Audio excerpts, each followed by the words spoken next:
하나님은 예수님을 통해 교회를 세우셨어요. 오늘 네 번째 단락 마무리하도록 하겠습니다. 우리 지난 시간에 16장 정도 하다가 끝났고 오늘 이어서 17장, 18장 이렇게 마무리해서 교회란 무엇인가?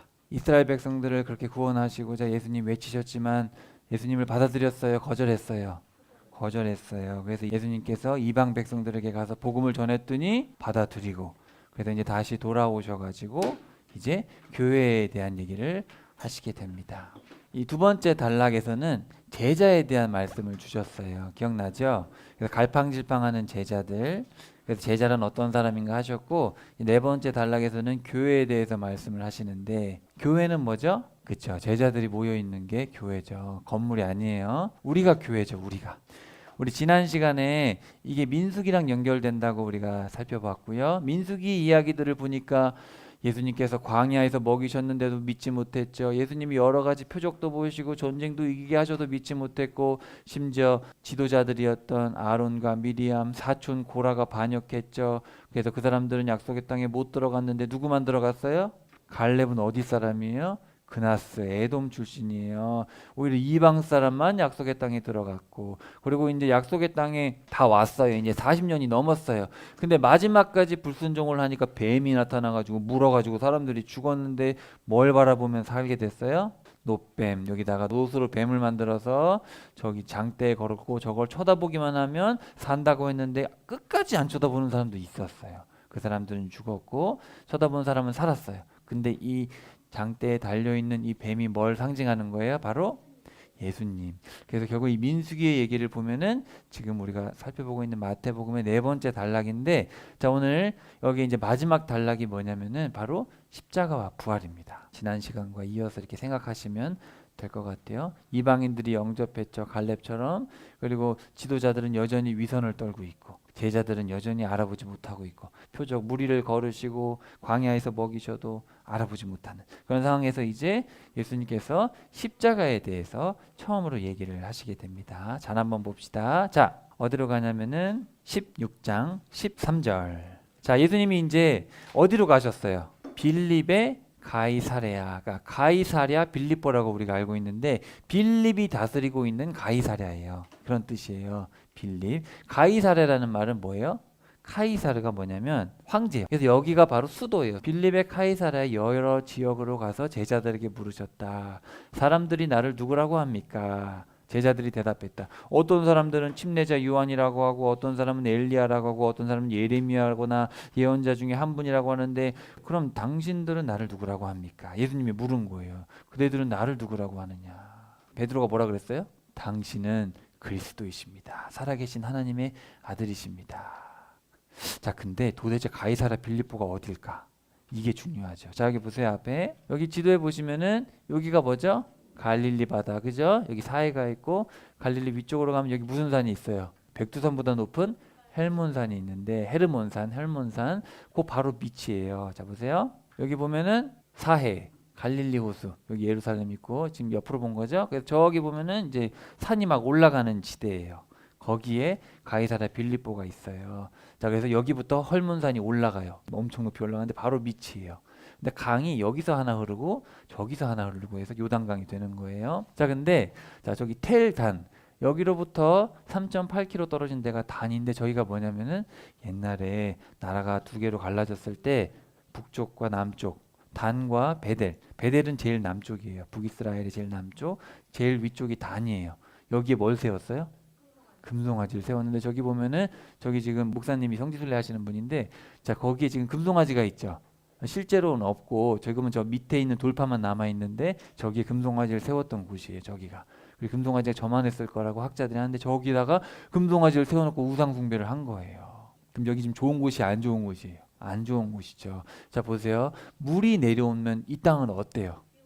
비옥하죠. 엄청 비옥해요. 자, 그래서 여기가 바로 가이사랴 빌립보입니다. 가이사랴 빌립보인데, 자, 지금은 이런데 옛날에는 어땠느냐? 옛날엔 이랬어요. 여기 수도였어요. 여기 이제 물이 흘러나오고 물이 철철 넘치니까. 그럼 사람들이 뭐 하겠어요? 여기 가서 하나님 우리에게 물을 주셔서 감사합니다. 그랬을까요? 뭐 했을까요? 여기서 온갖 잡신이 넘쳐나는 곳이었어요. 여기가 수도가. 지금도 가면은 성지순례 갈 수 있어요. 지금 가면은 이제 흔적만 남아 있죠. 이렇게 저기 푹 파인 데 보이죠? 푹 파인 저기서 이제 물이 막 솟구치는 거예요. 근데 옛날에 지진이 한번 나가지고 학자들이 연구해 보니까 물이 지금은 그 밑으로 가버렸대요. 옛날엔 물이 위로 왔는데 지금 그 밑으로 이제 땅 밑으로 이제 갑니다. 지금도 성지순례를 가면 있어요. 근데 지금 봐서는 여기가 뭔지 모르겠죠. 이게 뭐였나. 그래서 학자들은 이제 연구를 해보니까 다 나와요. 자, 여기 뭐가 있냐면은 이랬었어요. 옛날에. 자, 저 왼쪽에 보면 푹 파인 데 있죠. 거기가 뭐냐면 아우구스투스 신전. 아우구스투스는 로마 황제죠. 로마 황제를 모시던 곳이고 그 옆에 판신이라는 게 있어요. 그 다음에 제우스 신전이 있고 그 옆에는 복수의 여신 네메시스. 그 그리스 로마 신화에 나와요. 이렇게 들고 있어요. 이렇게 저울을 들고 있는 알고 있죠. 예. 그리고 그 옆에는 춤추는 염소의 신전이 있어요. 이렇게. 근데 보세요. 이 판신이라는 게 뭐냐면은 목축, 숲, 풍요, 들판 이런 거의 신이에요. 그러니까 보세요. 지금 이게 사람이에요, 염소예요? 간이죠, 그죠? 그러니까 염소랑 섞었어요. 그럼 이 신은 착한 신일까, 음란한 신일까?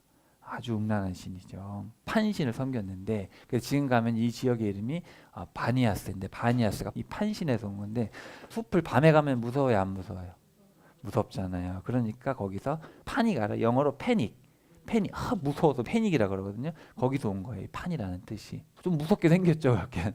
어쨌든 목축의 신이고 그런 거예요. 그러니까 여기 보면은 여기 이제 물이 흐르고 수도니까 여기가 얼마나 음란한 곳인지 알겠죠.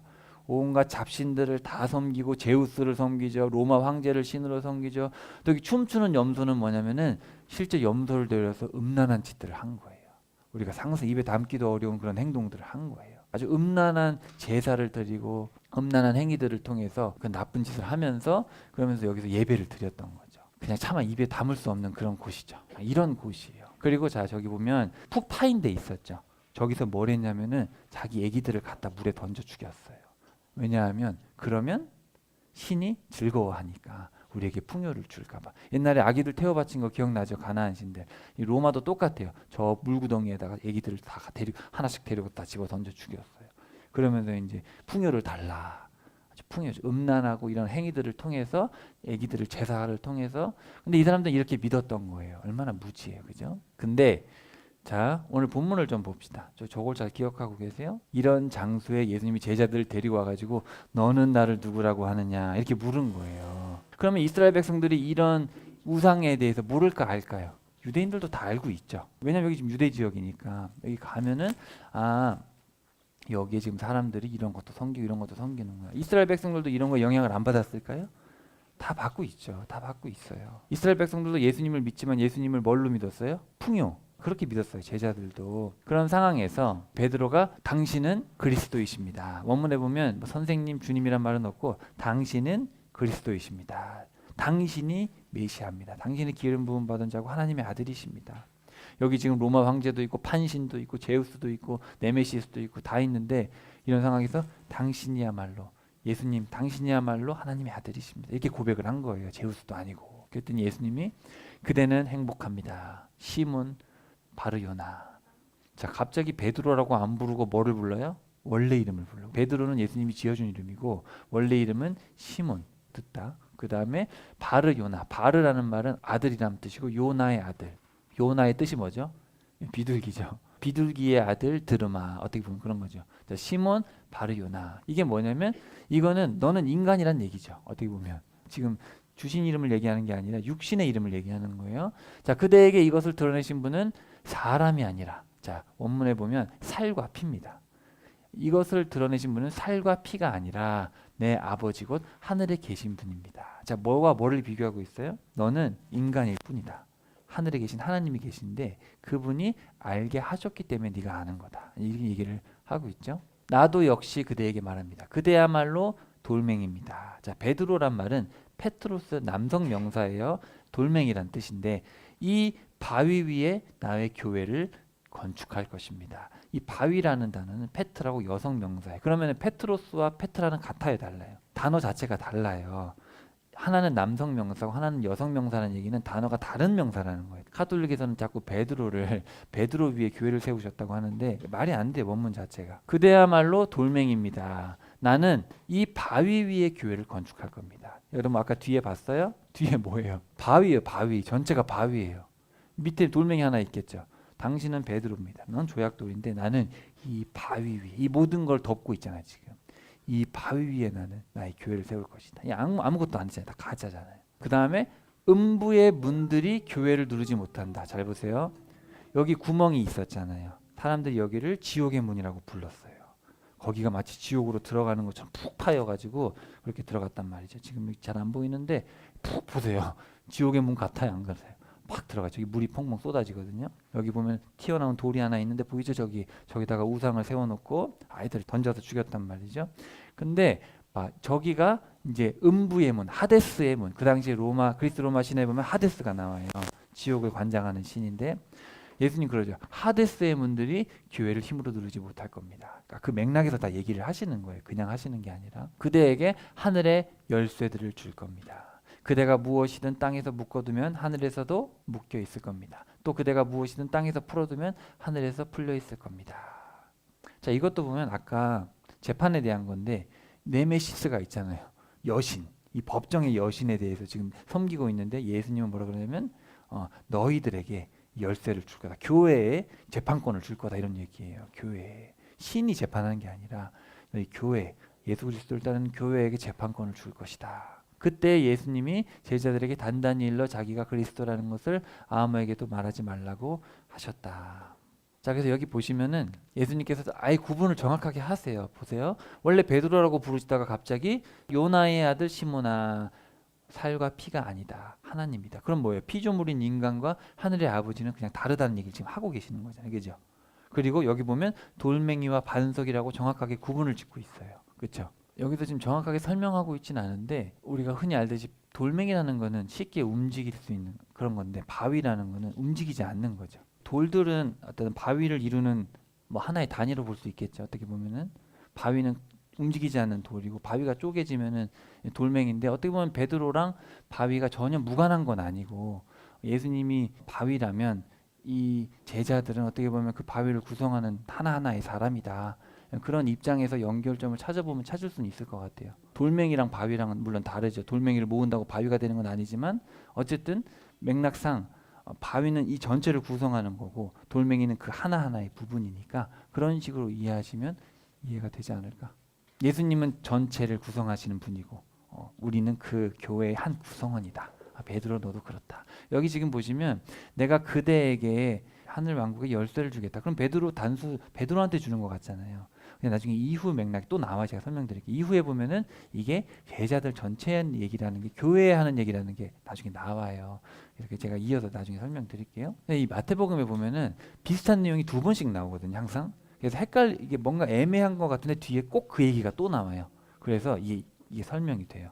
한번 볼게요. 자, 어쨌든 회당이라고 하지 않으시고 교회라고 한 이유는 뭐였죠? 우리 저번에 말씀 나눌 때 사람들이 회당이라고 하면 딱 건물을 생각했잖아요. 시나고그라는 단어가 있었는데 그러지 않고 그리스 아테네 사람들이 이 정치를 할 때 지도자들이 다 해서는 안 되고 이런 민중들이 합해서 정치를 같이 해야 된다. 그래서 민중들을 모은 거를 에클레시아라고 했는데 그게 교회라는 단어. 성령께서 이 단어를 쓰셔서 교회를 하신 거예요. 그러니까 교회는 건물이 아니라 모임인 거예요. 모임, 성도들의 모임. 자, 그때부터 예수님이 제자들에게 드러내기 시작하셨다. 내가 반드시 예루살렘으로 가야 합니다. 원로들과 대제사장들과 율법학자들한테 고난을 많이 겪어야 합니다. 죽임을 당해야 합니다. 그러나 3일째 날에 일으킴을 받아 살아나야 합니다. 그러자 베드로가 예수님을 곁으로 끌어당기고는 나무라듯이 말씀드리기 시작했다. 자, 여기 보면 나무라듯이 말씀드린다라는 그 단어가 예수님께서 바람과 바다를 꾸짖으실 때, 귀신을 꾸짖으실 때, 자신을 드러내지 말라고 꾸짖으실 때, 아이들을 데려왔는데 데려온 사람들을 꾸짖을 때, 그러니까 베드로가 예수님 그건 아니죠. 이게 아니요. 예수님 말도 안 되는 소리예요. 이렇게 한 거예요. 베드로가 바람아 잠잠해라 이렇게 하듯이 예수님 조용히 하세요. 이렇게 얘기를 한 거예요. 베드로가. 예수님은 하나님의 아들이시면서 어휴 예수님이 무슨 말을 하고 있어. 그래서 지금 분위기가 뭔가 이상하죠. 베드로가 지금 베드로도 사람일 뿐인 거예요. 자, 그럴 수는 없어요. 주님, 이 일이 절대로 주님께 일어나지 않을 겁니다. 예수님이 죽긴 왜 죽어요? 예수님이 우리의 풍요를 책임져야 되는 분 아닙니까? 속으로 그렇게 생각을 하고 있는 거지. 예수님의 몸을 돌리시고는 베드로에게 대답하셨다. 내 뒤로 사라져라, 이 사탄아. 너는 나를 걸려 넘어지게 하는 자다. 네가 하나님의 일이 아니라 사람의 일을 마음에 두기 때문이다. 이러면 사실 우리도 그런 경우가 참 많습니다. 사람 눈치 보느라 해야 될 말을 못하고 엉뚱한 얘기하고 그럴 때가 참 많아요. 자, 그래서 여기 잘 보세요. 자, 너무너무 중요합니다. 자, 16장 24절, 25절 여기 너무 중요해요. 보세요. 자, 세 가지 명령어가 나오죠. 나를 따라오려면 자신을 완전히 내려놔라. 자, 완전히 내려놓으라라는 단어를 원문을 보면 문법상 자신을 위한 능동적인 행동이에요. 자신을 위한 능동적인 해석. 이 내려놓으라는 단어 보세요. 버리다, 무시하다라는 뜻이에요. 거절하다. 그러니까 누구든지 나를 따르려면 의지를 가지고 능동적으로 자기 자신을 무시하고 자기 자신을 버려라. 자기 자신을 거절해라. 의지를 가지고 하라는 거예요. 능동적으로. 여러분 그게 쉬워요, 어려워요? 예수님을 따르려면 여러분이 하고 싶은 걸 다 의도를 가지고 버리라는 얘기예요. 다 의도를 가지고 능동적으로 여러분의 의지를 가지고 여러분이 하고 싶은 걸 버리라는 얘기예요. 자기 십자가를 여러분이 의지를 가지고 매라. 아이로가 그거예요. 그 포도나무 말씀하실 때 요한복음 15장에서 포도나무가 열매를 맺지 못하면 그걸 들어 올렸다. 그러니까 들어 올리다 할 때 그 매다, 들어 올리다라는 뜻도 되고 매다라는 뜻도 되고 그렇습니다. 자, 그다음에 나를 따라오기 바랍니다. 자, 이 따라오다라는 단어도 뭐예요? 능동태인데 여기 보시면은 길과 동시에 같이라는 단어가 같이 있어요. 그러니까 예수님하고 같이 의도를 가지고 예수님이 가는 길을 같이 가란 얘기예요. 그럼 예수님이 지금 십자가를 지러 가면 우리는 어떻게 해야 돼요? 내가 가기 싫은 거를 다 버리고 의도를 가지고 주님 주신 십자가를 들고 그 길을 이렇게 따라가야 된다는 거예요. 같이. 그렇게 할 수 있겠어요? 우리 남자친구들 그렇게 할 수 있겠어요? 자꾸 눈길을 피하고 그림만 그리고 있는데 따라가기 싫은 것 같은데 큰일 났어요. 누구든지 자기 목숨을 구하려고 하면 잃어버릴 것이고 누구든지 나 때문에 자기 목숨을 잃는 사람은 찾을 겁니다. 잘 보세요. 근데 여기도 보면 아폴림이라는 단어가 있는데 멸망시키다, 죽이다, 잃어버리다라는 뜻인데 보세요. 누구든지 자기 목숨을 구하려고 하면 잃어버릴 것이다라고 번역을 하면 뭔가 수동적인 느낌이죠. 뭔가 구하려고 하면 잃게 되는구나. 근데 여기서 말하는 거 보세요. 능동태 그건 뭐예요? 누구든지 자기 목숨을 구하려고 하면 자기 목숨을 파괴하는 것입니다. 근데 누구든지 자기 목숨을 파괴하는 자는 자기 목숨을 발견하게 됩니다. 그러니까 이건 뭐예요? 자기가 의지를 가지고 자기의 삶을 버리란 얘기예요. 의도를 가지고 자기의 삶을 예수님을 따라가다 보니까 내가 하고 싶은 걸 못하게 된 내가 아니라 내가 하고 싶은 걸 일부러 안 하는 거예요. 안 하고 나 자신을 의도를 가지고 나 의지를 가지고 멸망시키고 죽이고 내 욕구를 죽이고 약간 전쟁의 느낌이죠. 그죠? 죽을 거 각오하고 가는 거죠. 우리가 이런 어떤 문법적인 것들을 봤을 때 예수님을 따르는 길은 뭐예요? 따라가다 보면 하고 싶은 걸 못하게 되는 거예요? 아니면 하고 싶어도 그냥 안 하고 따라가는 거예요? 안 하고 따라가는 거예요. 예수님 믿다 보니까 주일에 만화 영화 봐야 되는데 못 보네. 어쩔 수 없지. 예수님의 길은 그렇지. 그게 아니라 주일이 되면 만화 영화를 꺼버리는 거야. 끄고 가는 거예요. 알겠어요? 여러분이 나는 커가지고 나는 건축가가 될 거예요. 나는 만화 영화를 만들 거예요. 나는 멋진 배우가 될 거예요. 버리란 얘기예요. 그런 생각을 버려요. 부자가 될 거예요. 그런 생각 버려요. 버리래잖아요. 자기 목숨을 버리래요. 버리고 나는 주를 위해 살 거다. 느낌이 전혀 달라요, 여러분. 주님 위해 살다 보니까 어쩔 수 없이 포기해야 되는 게 아니에요. 포기하고 가라는 거예요. 포기하고. 그러니까 크리스천으로 살아가는 게 손해보고 사는 게 아니고 가장 값진 걸 위해서 당당히 당당히 버리는 거지. 난 손해보고 사는 거지. 크리스천이니까. 전혀 그렇지 않아요. 전혀 그렇지 않아요. 보물을 발견했기 때문에 그렇게 사는 거고 당당해야지. 우리가 왜 쭈그리고 살아요. 그죠? 크리스천이 가장 당당하게 살아야지. 어깨 피고 살아야지. 그럼요. 그런 말씀을 전하고 있어요. 요 이야기를 여러분들이 문법적으로 잘 이해하시고 절대로 이건 수동적인 게 어쩔 수 없이 가는 길이 아니죠. 우리가 가고 싶어서 가는 거예요. 우리가 포기하고 싶어서 포기하는 거죠. 잘 기억하시고 10장에 같은 얘기를 말씀하셨었어요. 그 뜻에 보면은 자 어머니나 아버지를 더 사랑하는 사람, 아들 딸을 두고 더 사랑하는 사람 나한테 맞지 않습니다. 자기 십자가를 받아서 자 여기는 받다는 뜻이 아까는 매다라는 뜻이고 여기 매다라는 뜻은 없고 단어는 없고 원문에는 받다라는 단어예요. 내 십자가를 받지 않고 내 뒤를 따라오는 사람은 내 사람이 되기에 알맞지 않습니다. 그러니까 예수님을 따라가는 척하는데 십자가는 부담스러운 거예요. 십자가를 지는 게 즐겁지가 않은 거예요. 그런 사람은 합당하지 않은 거예요. 십자가를 지는 것조차도 기쁨으로 져야지. 주님 천국 가려면 십자가를 지려니까 어쩔 수 없이 지고 갑니다. 그게 아니에요. 난 너무 기뻐요. 십자가를 지는 게. 왜냐하면 그 길이 천국 가는 길이니까. 그런 태도로 걸어가라는 얘기죠. 자기 목숨을 찾으려는 사람은 자기 목숨을 파괴하는 거고요. 그러나 나 때문에 자기 목숨을 파괴하고 버리고 자기 의지를 가지고 하는 사람 찾게 됩니다. 나를 맞아들이는 사람은 나를 보내신 분을 맞아들이는 사람입니다. 자, 사람이 온 세상을 얻고도 자기 목숨이 위태로워진다면 무슨 쓸모가 있겠습니까? 그렇죠. 제일 중요한 가치는 목숨이잖아요. 목숨. 또는 사람이 자기 목숨값으로 무엇을 내놓겠습니까? 인자가 자기 아버지의 영광을 떨치며 자기 천사들과 함께 머지않아 올 겁니다. 그리고 그때 저마다 한 일을 따라 갚아줄 겁니다. 여기 일이라고 번역된 단어, 자, 프락시스는 단수고 프락세이스가 복수인데 이게 바로 사도행전의 제목입니다. 한 일, 저마다 한 일. 그러니까 사도행전이란 말은 사도들이 말씀을 듣고 한 일들이에요. 그게 사도행전의 제목이거든요.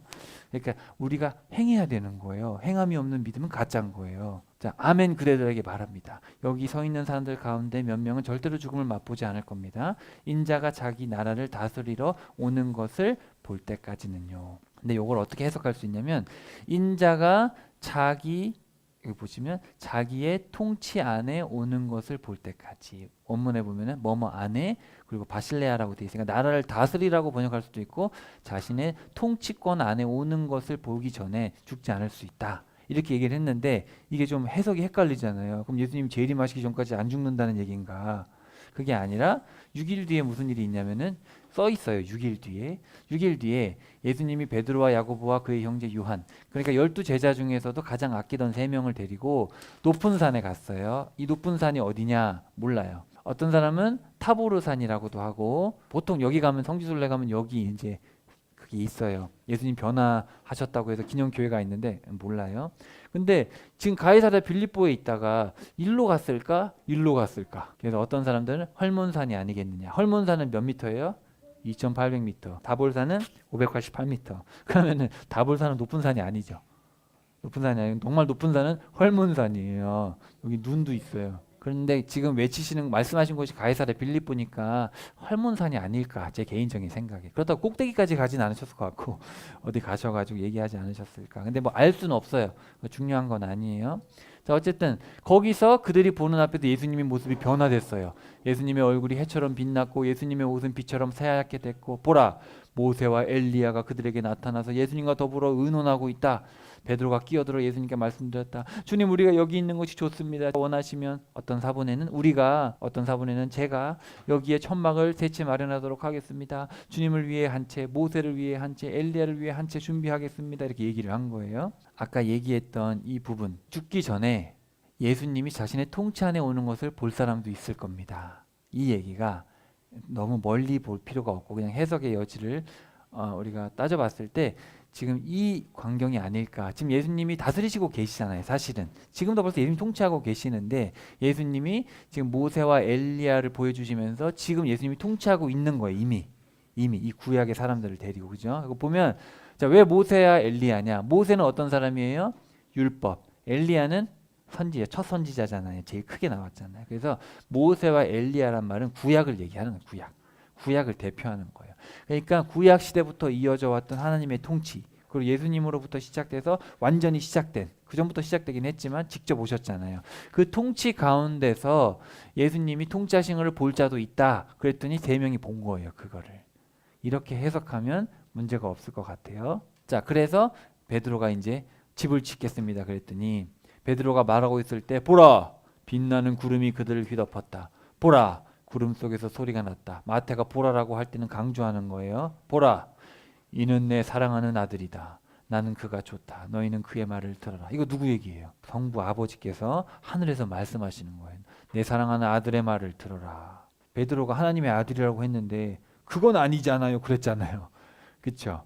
근데 그 제자한테 하나님이 직접 나타나셔서 그가 내 아들이다. 내가 그를 사랑하니 그의 말을 들어라. 허, 얼마나 무서워요. 그죠? 제자들이 너무 무서워가지고 납작 엎드렸어요. 그러자 예수님이 일어나라. 두려워하지 말라. 우리 예수님 정말 따뜻한 분이에요. 그죠? 그들이 눈을 들어보았지만 아무도 보이지 않았고 예수님뿐이었다. 산에서 내려오는 동안 예수님이 그들에게 명령하셨다. 그대들이 본 환상에 대해 아무한테도 말하지 마세요. 인자가 죽은 사람들 가운데 일으킴을 받아 살아날 때까지는요. 부활 전까지는 말하지 마라. 제자들이 예수님께 파고들어 여쭈어 보았다. 그런데 율법학자들은 엘리야가 반드시 먼저 와야 한다고 왜 말합니까? 예수님, 엘리야가 와서 모든 것을 다시 일으켜 세울 겁니다. 그런데 그대들에게 말합니다. 엘리야가 이미 왔습니다. 그러나 사람들은 그를 알아보지 못하고 자기들 마음대로 그에게 해버렸어요. 세례요한 어떻게 됐어요? 목 잘려 죽었죠. 그처럼 인자도 머지않아 그들에게 고난을 겪을 겁니다. 그때야 비로소 제자들은 예수님이 침례자 요한을 두고 말씀하셨다는 것을 이해했다. 예수님이 3명의 제자들하고 같이 이제 내려온 거예요. 남은 제자들한테 왔어요. 그때 어떤 사람이 예수님께 다가와 그 앞에 무릎을 꿇었습니다. 주님, 제 아들을 불쌍히 여겨 주십시오. 뇌전증에 걸려 고통을 받고 있습니다. 몇 번 불 속으로 들어가고 물 속으로 들어가고, 그래서 제가 그 아이를 주님의 제자들에게 데려왔는데 그들은 고쳐주지 못했습니다. 뇌전증이 있으니까 뇌가 왔다 갔다 하는 거예요. 그러니까 막 마비를 일으켜서 불에 빠지고 물에 빠지고 막 이런 불쌍한 사람인 거예요. 그랬더니 예수님이 뭐라 그랬어요? 아이 믿음 없고 삐뚤어진 세대요. 언제까지 내가 여러분과 함께 있어야 됩니까? 언제까지 참아야 된단 말입니까?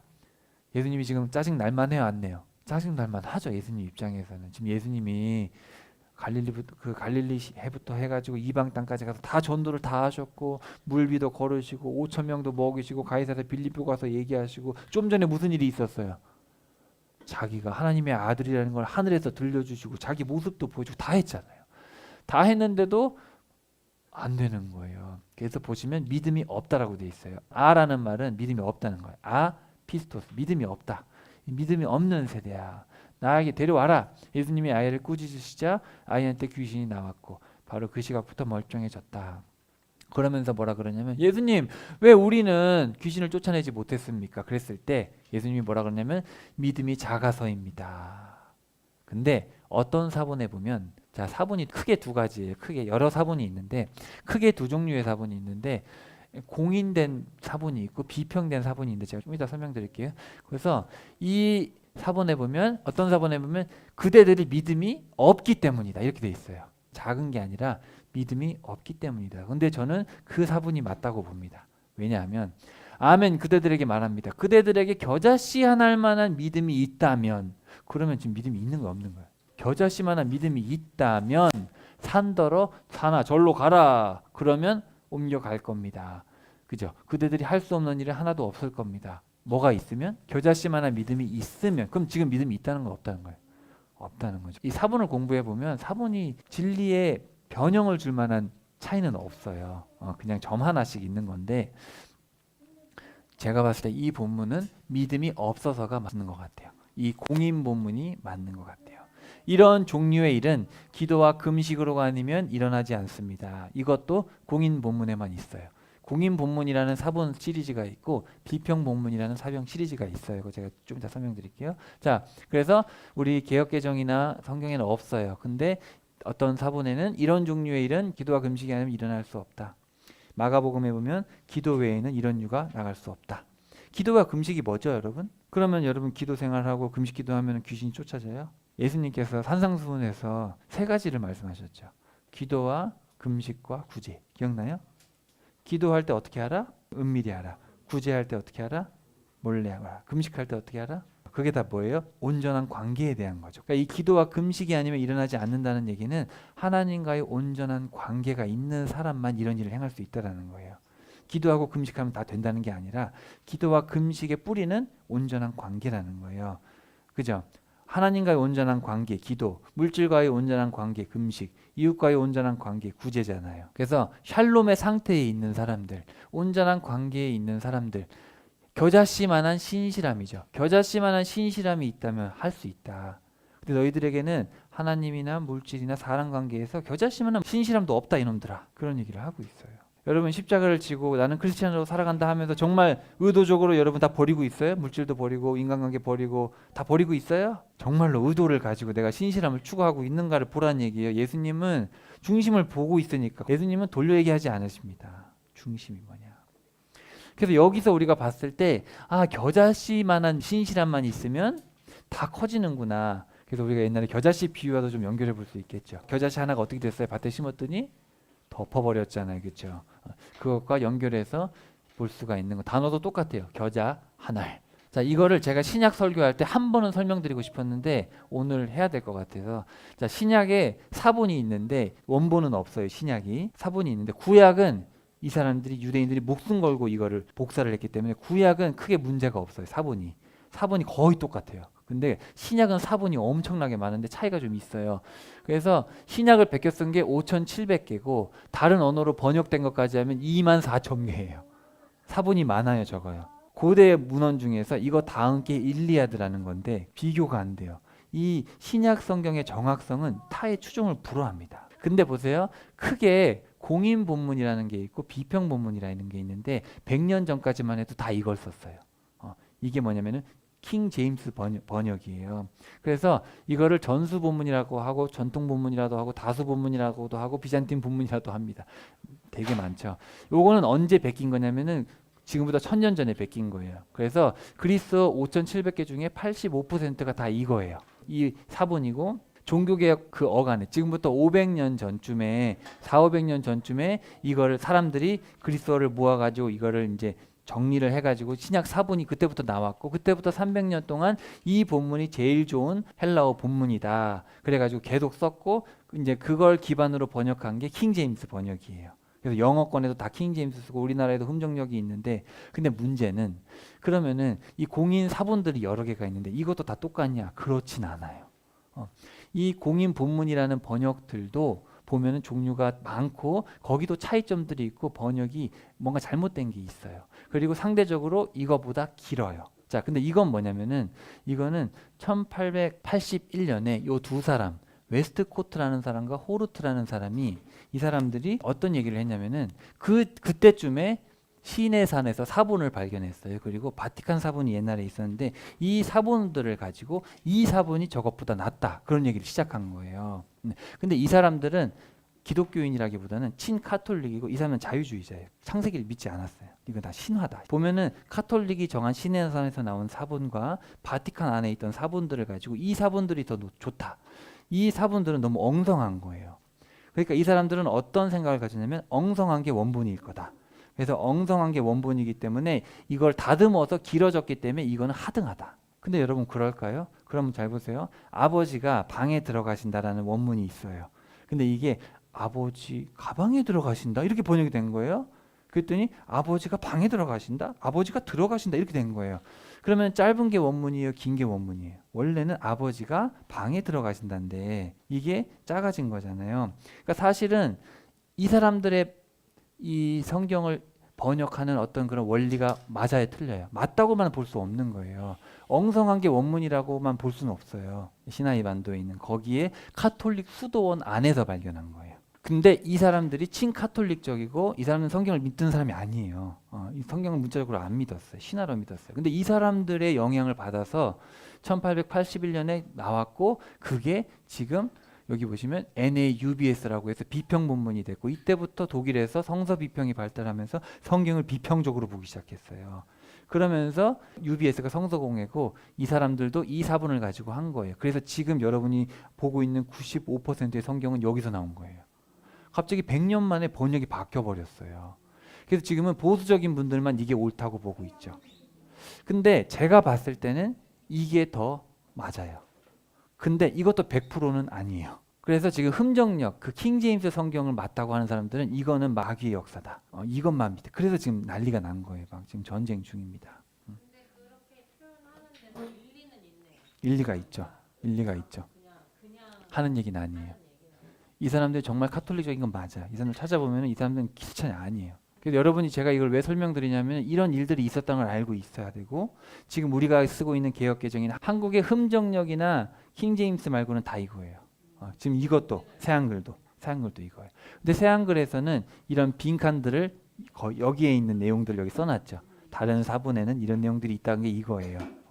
근데 이것도 찾아보면 완전하진 않아요. 왜냐하면 이것도 번역이 종류가 많아요.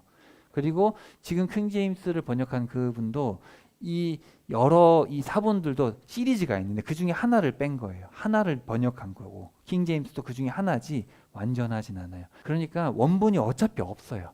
원본이 어차피 없는 상황에서 이것도 있고 이것도 있고 그래서 지금은 어떤 쪽으로 가고 있냐면은 이거를 다 종합해서 뭐가 더 성경에 부합할까를 따져보고 있어요. 제가 지금 설교할 때는 두 개를 다 보고 여러분에게 설명을 드리고 뭐가 더 본문에 적합한가를 따져보고 있는데 어차피 사본이 99.5%는 일치합니다.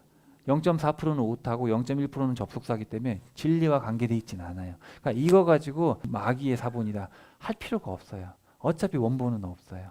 근데 여러분이 크리스찬으로서 신약을 대할 때 이런 지식은 가지고 있으셔야 돼요. 믿음이 작아서입니다. 믿음이 없어서입니다. 뭐 이런 내용들이라든지 아니면 없는 거. 요건 없거든요. 어디에는. 그래서 이제 흠정력이 있는 부분들은 야 거기에는 없음이 몇 개 있지 않냐. 그거는 마귀가 한 거다. 우리는 다 있다. 이런 식으로 가는 거예요. 그런데 실제로 이제 문제가 뭐냐면은 이 시내산 사본이나 바티칸 사본은 진짜 오래된 거예요. 이거는 4세기에 쓰인 거고 이거는 9세기에 쓰인 거예요. 그러니까 오래된 게 원본이다라고 하는 거예요. 그렇게 또 이해가 되죠. 그런 부분들은. 근데 이 사람들이 가지고 있는 논리가 엉성한 게 맞다. 근데 왜냐하면 이 시내산 사본이나 바티칸 사본은 위경들이나 허구적인 글들과도 같이 발견돼요. 신약 성경에 위경도 포함되어 있어요. 외경도 포함되어 있고. 그리고 또 이런 게 있어요. 가치가 없기 때문에 많이 안 읽어서 보존이 됐을 수도 있다. 그렇게 보기도 하거든요. 워낙 읽을 가치도 없는 거니까. 진짜 가치가 있는 거면 계속 읽을 텐데 그 당시 파피루스나 양피지 같은 거는 종이랑 지금 이 종이랑 달라서 읽다 보면 다 닳거든요. 예. 여러 가지 설이 있어요. 제가 말씀드리고 싶은 건 제 개인적인 생각에 이것보다는 확실히 이게 더 우세합니다. 그래서 사실은 이 본문을 꼭 봐야 돼요. 봐야 되는데 그렇다고 이걸 무시할 필요는 없어요. 그래서 이 두 개를 다 어울러서 가장 온전한 번역을 보면 되고 어차피 여기서 나오는 차이점들은 뭐예요? 진리를 바꾸진 않아요. 그 진리를 바꿀 만한 건 하나도 없어요. 다만 설명이 좀 더 추가돼서 좀 더 신적 권위가 좀 더 드러난다든지 좀 더 삼위일체가 부각된다든지 그런 차이지. 이해되셨죠? 알고는 계셔야 돼요. 자, 그래서 제가 봤을 때 이거는 그대들의 믿음이 없어서 그렇습니다. 겨자씨만한 믿음만 있다면 여러분이 온전한 관계 속에서 기도하고 금식하고 있다면 귀신을 쫓아낼 수 있습니다. 여러분도. 그래서 우리 겨자씨 비유할 때 기억나시죠? 설명드렸던 거고요. 자, 제자들이 갈릴레아에 같이 모여 있을 때 예수님이 말씀하셨다. 머지않아 인자가 사람들의 손에 넘겨질 것입니다. 사람들은 그를 죽일 것입니다. 그러나 3일째 날에 일으킴을 받아 살아날 겁니다. 그러자 몹시 괴로워했다. 자, 근데 예수님이 이제 가버나움으로 가셨어요. 어딘지 알겠죠? 가버나움은. 자, 그때 성전 2드라크마를 걷는 사람들이 베드로에게 다가와 말했다. 그러니까 유대인들은 1년에 한 번 2드라크마를 내야 되는 거예요. 2드라크마라는 돈을 한 2, 30만 원 되는 돈을 성전세로 내야 되는 거예요. 거두러 왔어요. 당신네 선생은 성전세를 제대로 안 내시나요? 베드로가 말한다. 내십니다. 그러고 집으로 들어갔다. 예수님이 베드로보다 앞질러 말씀하셨다. 시몬, 그대는 어떻게 생각하나요? 세상의 임금들이 관세나 주민세를 받는 것은 누구한테인가요? 아들, 딸들 한테인가요? 다른 사람들 한테서인가요? 여러분, 임금이 자기 아들한테도 세금을 받을까 안 받을까? 안 받죠. 아들은 안 받죠. 아들한테는 안 받아요. 그러니까 예수님이 말씀하셨다. 그렇다면 아들, 딸들은 자유롭습니다. 그러나 그들이 걸려 넘어지게 하지는 맙시다. 예수님은 성전세를 내야 돼요? 안 내야 돼요? 왜? 그러니까요. 그렇죠? 근데 보세요.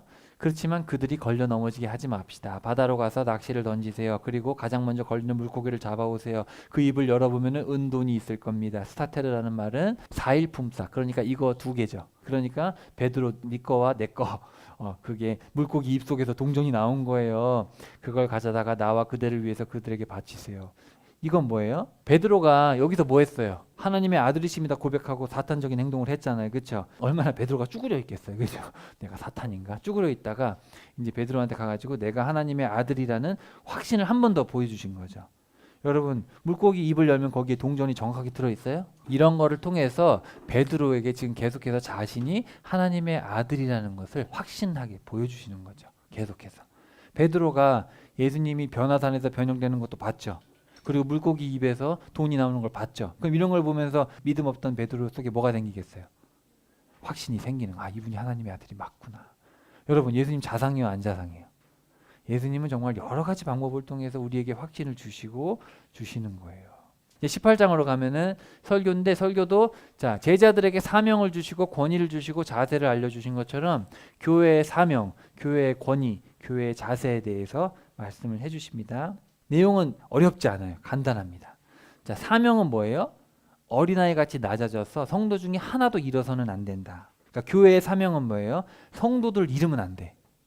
예, 우리 안에 있는 이 성도들 지켜야 돼요. 그 다음에 권위는 뭐예요? 너희들이 3번에 걸쳐서 잘못한 거를 얘기했는데 안 들으면 쫓아내라. 그럼 나도 천국에서 쫓아내버리겠다.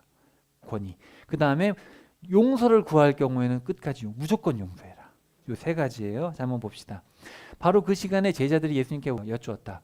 그러면 하늘 왕국에서 누가 제일 큽니까? 예수님이 파이디온을 데려왔어요. 아이를 어린아이를 하나 데려와가지고 아멘 그대들에게 말합니다. 그대들이 돌이켜 어린아이들과 같이 되지 않으면 절대로 하늘 왕국에 못 들어가는데 어린아이와 같이 되는 게 뭐예요?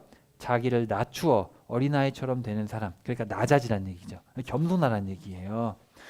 이 사람이 하늘 왕국에서 가장 큰 사람입니다. 스바냐서에서도 배웠죠. 어떤 사람이 나중에 숨겨짐을 받아요? 겸손한 사람이 숨겨지는 거예요. 겸손해야 돼요. 누구라도 내 이름 때문에 이런 어린아이 하나를 맞아들이는 사람은 나를 맞아들이는 겁니다. 나를 믿는 이 작은 사람들 가운데 한 사람을 죄의 유혹에 걸려 넘어지게 하는 사람이 있으면 나귀가 돌리는 아주 큰 방앗간 맷돌, 옛날 성경에 연자 맷돌이라고 되어 있는데 연자라는 말이 나귀예요. 그래서 연자 맷돌, 나귀가 돌리는 맷돌, 이 맷돌을 자기 목에 달아가지고 바다에 빠지면 어떻게 되겠어요? 이 맷돌, 가버나움에 연자 맷돌을 돌리는 게 많았어요. 그 동네에 올리브유 짜야 되니까 여기 올리브 넣고 이거 짜서 올리브 나오는 거예요. 자기 목에 이 맷돌을 걸고 물에 빠지는 게 낫대요. 우리 지금 성도님들 옆에 있는 사람들 나쁜 말 해가지고 교회에서 떠나게 하는 사람은 그냥 이거 달고 물에 빠져 죽으라는 거예요. 절대 안 된다는 얘기죠. 그러니까 교회 작은 사람 하나를 실족하게 해서는 절대 안 된다. 끝장입니다. 세상은 죄의 유혹에 걸려 넘어지게 하는 일들 때문에 걸려 넘어지게 하는 일이 일어나는 건 피할 수는 없지만 끝장입니다. 걸려 넘어지게 하는 그 일을 일어나게 하는 사람은 여러분 절대로 우리 주변에 있는 성도들을 말로 힘들게 하거나 교회에서 떨어지게 하면 절대 안 된다는 거예요. 이 단어 자체가 스칸달리조라고 하면 그냥 걸려 넘어지게 하는 거기 때문에 제 생각에는 그런 영적인 부분도 있고 동시에 관계적인 것도 있는 것 같아요. 관계적인 것도 잘 해야 돼요. 이거는 뭐 모든 거예요. 뭐 영적으로 문제는 안 일으켰지만 관계적으로 문제는 괜찮다. 그럴 수는 없으니까. 다 포함되는 거죠. 어떤 의미에서 영적인 부분이든 관계적인 부분이든 간에 우리가 품고 같이 가야지. 그대의 손이나 발이 죄의 유혹에 걸려 넘어지게 하면 잘라버리세요.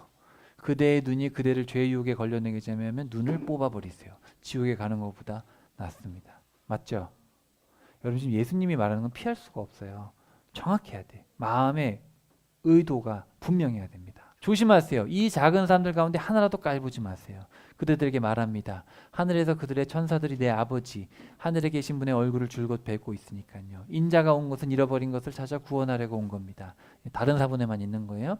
그대들 보기에는 어떤가요? 어떤 사람이 100마리가 있는데 하나를 잃어버린다고 합시다. 99마리를 산에 두고 잃은 양을 찾으러 가지 않겠어요? 찾아내게 되면 아멘 그들에게 말합니다. 그 양을 두고 더 기뻐할 겁니다. 길을 잃지 않은 99마리 대해서 보다요. 그대들의 아버지 곧 하늘에 계신 분도 마찬가지입니다. 이 작은 사람들 가운데 하나를 잃어버리는 것은 하나를 파괴하는 것이죠. 아까 그 단어예요. 그러니까 우리가 어떤 의지를 가지고 누군가를 실족하게 하면 절대 안 된다는 거예요. 그건 하나님의 뜻이 아니라는 거죠. 이런 사명을 주셨죠. 어렵지 않죠. 제자들로서는 잃어버린 양에게 복음을 전하는 거고 우리 교회 공동체 안에서는 뭐예요? 한 명도 실족하게 해서는 안 된다. 개인으로서는 복음을 전파하러 나가고 우리 공동체 안에서는 한 명도 실족하게 해서는 안 된다. 자, 어떤 권위를 주셨느냐? 형제가 만약에 죄를 졌어요. 우리 교회에 누가 잘못을 저지른 거예요. 그랬을 때 어떻게 해요? 혼자 가서 얘기를 해서 바로 잡아요. 근데 만약에 안 들었으면 어떻게 해요? 두세 사람이 같이 가서 얘기하는 거예요. 근데 두세 사람이 같이 갔는데도 말 안 들어. 그럼 어떻게 해요? 교회 전체에 알려서 공적으로 일으켜서 해서 지금 이 자매님, 이 형제님이 잘못을 저질렀습니다. 우리 어떻게 해야 될까요?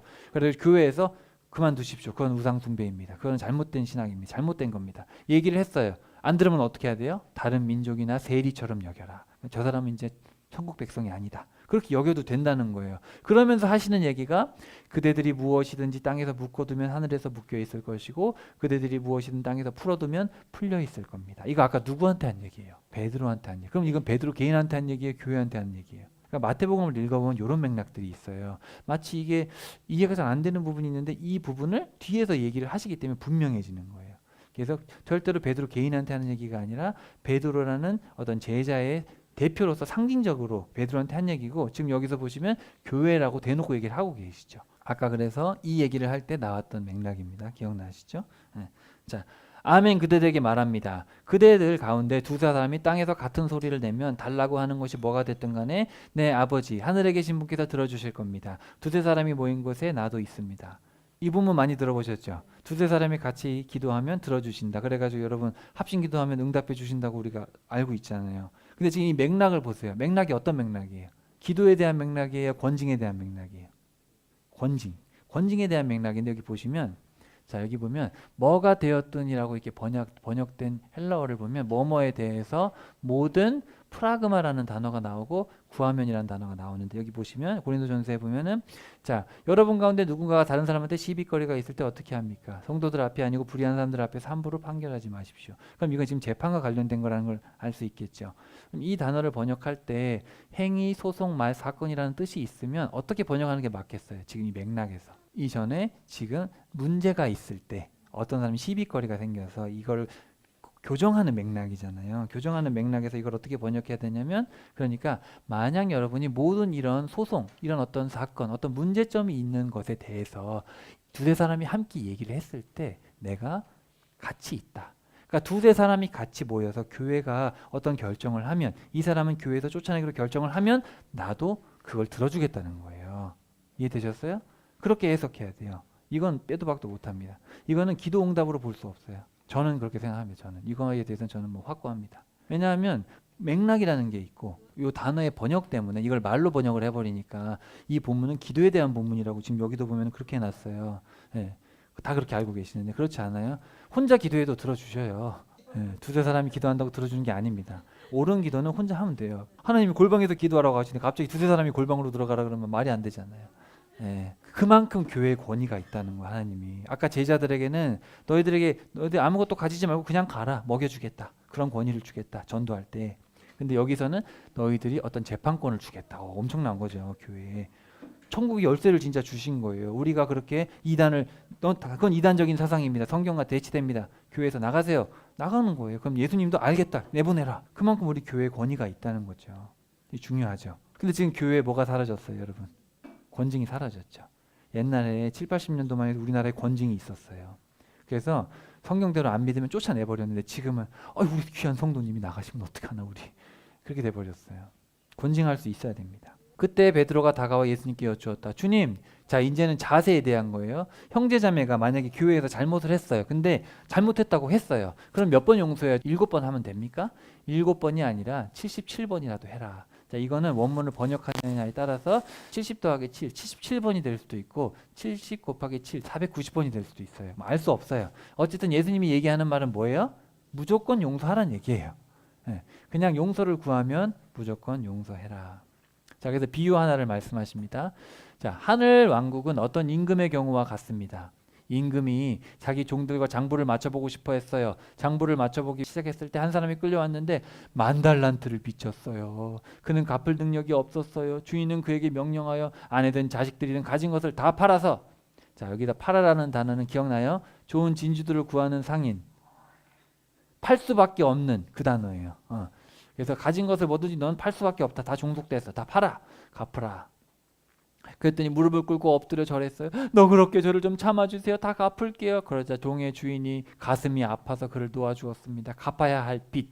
자, 여기서 이 빚이라는 단어는 금전적인 얘기고 여기서 이 빚이라는 얘기는 좀 더 큰 의미예요. 죄라는 것도 같이 생각할 수 있는 단어가 우리 주기도문에 나오는 단어가 이 단어예요. 이 빚이라는 단어고요. 요거는 그냥 물질의 빚을 얘기하는 건데 탕감을 해주었다. 여러분 10,000달란트가 얼마인지 알아요? 우리가 흔히 생각할 때 10,000달란트 하면 100만 원 되나 보다 싶은데 그게 아니죠. 1달란트가 금 34kg예요.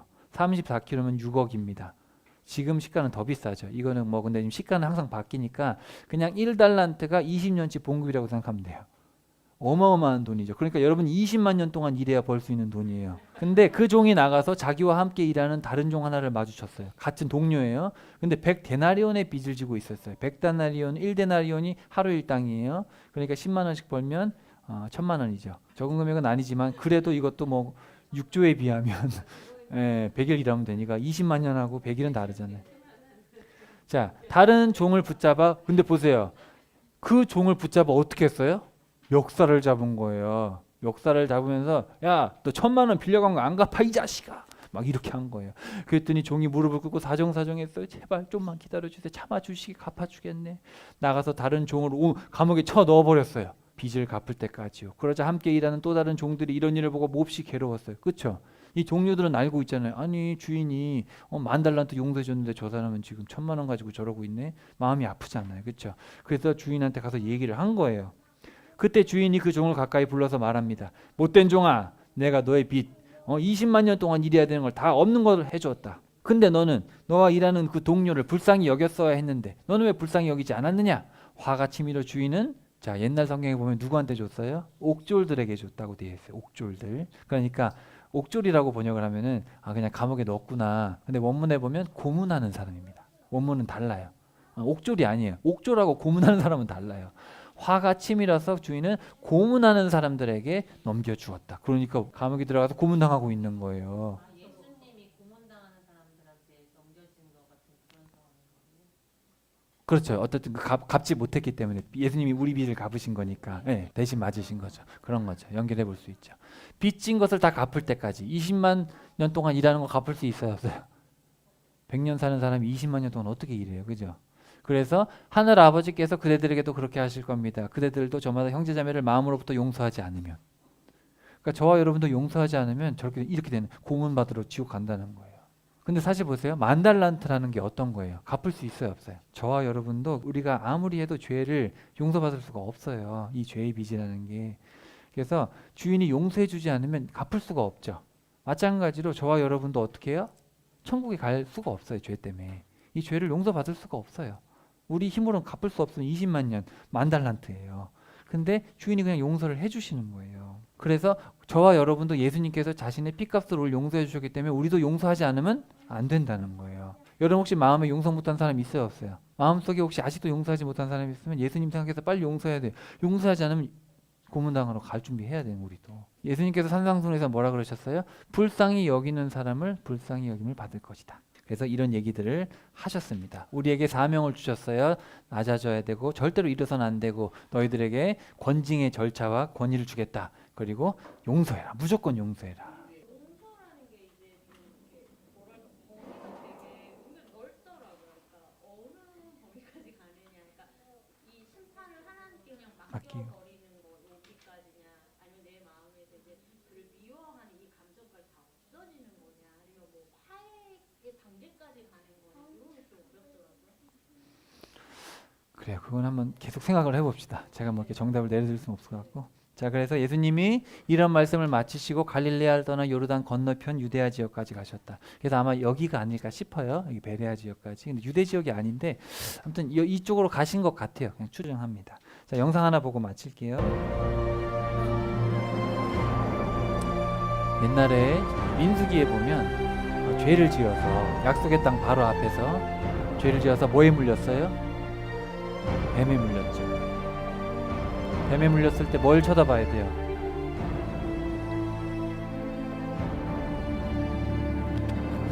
Mother, wake up. Wake up. Wake up. All you have to do is look. Just look.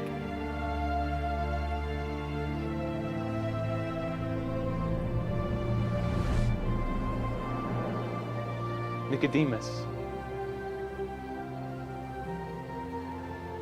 For God so loved the world that he gave his one and only Son, that whoever believes in him shall not perish, but have everlasting life. For God did not send his Son into the world to condemn the world, but that through him the world might be saved.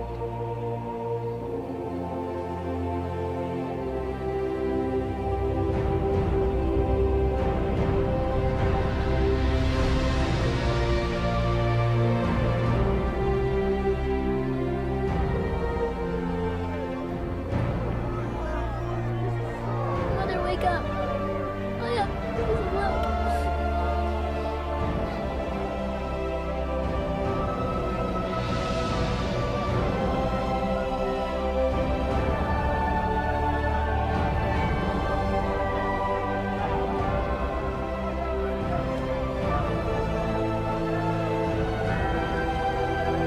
성경에 기록된 바리새인 중에 유일하게 예수님을 받아들인 사람이죠. 니고데모.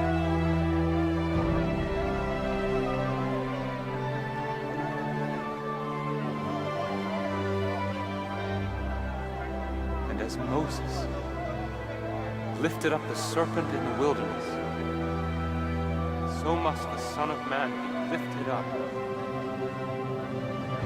that whosoever believes in him may have eternal life.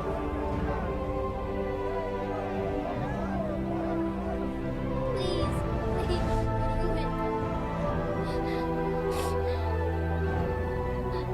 Become the wheel.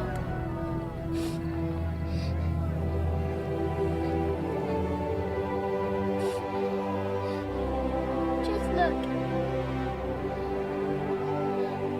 어린아이와 같지 않으면 천국에 못 간다는 그런 얘기죠. 예수님을 쳐다보기만 하면 되는 거예요.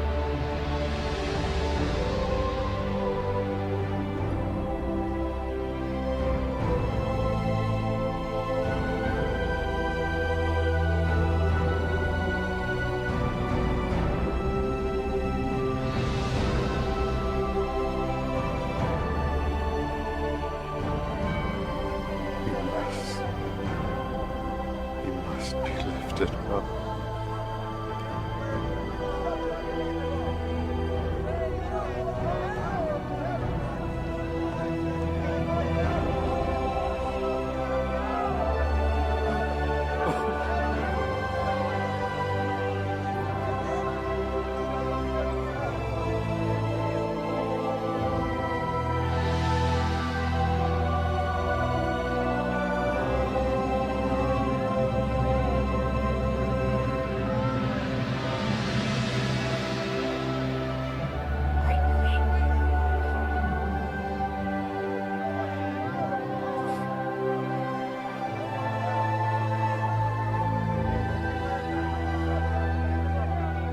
Nicodemus, for God so loved the world that he gave his one and only Son, that whoever believes in him shall not perish but have everlasting life.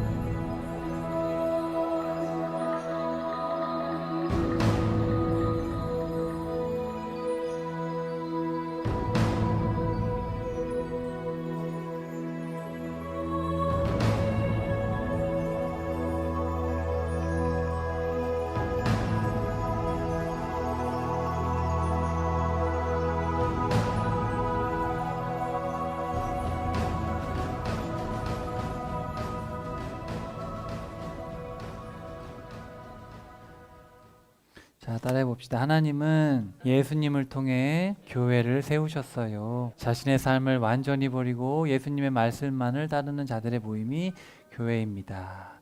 예수님이 십자가의 피값으로 교회를 세우셨어요. 우리 친구들, 이제는 마지못해 예수님을 믿는 게 아니라 우리에게 이렇게 큰 사랑과 은혜를 베풀어 주신 주님을 기쁨으로 따라가고, 내가 가지고 내가 하고자 하는 모든 것을 기쁨으로 버리고 그 십자가의 길을 같이 걸어갈 수 있는 우리 모두가 되길 축복합니다.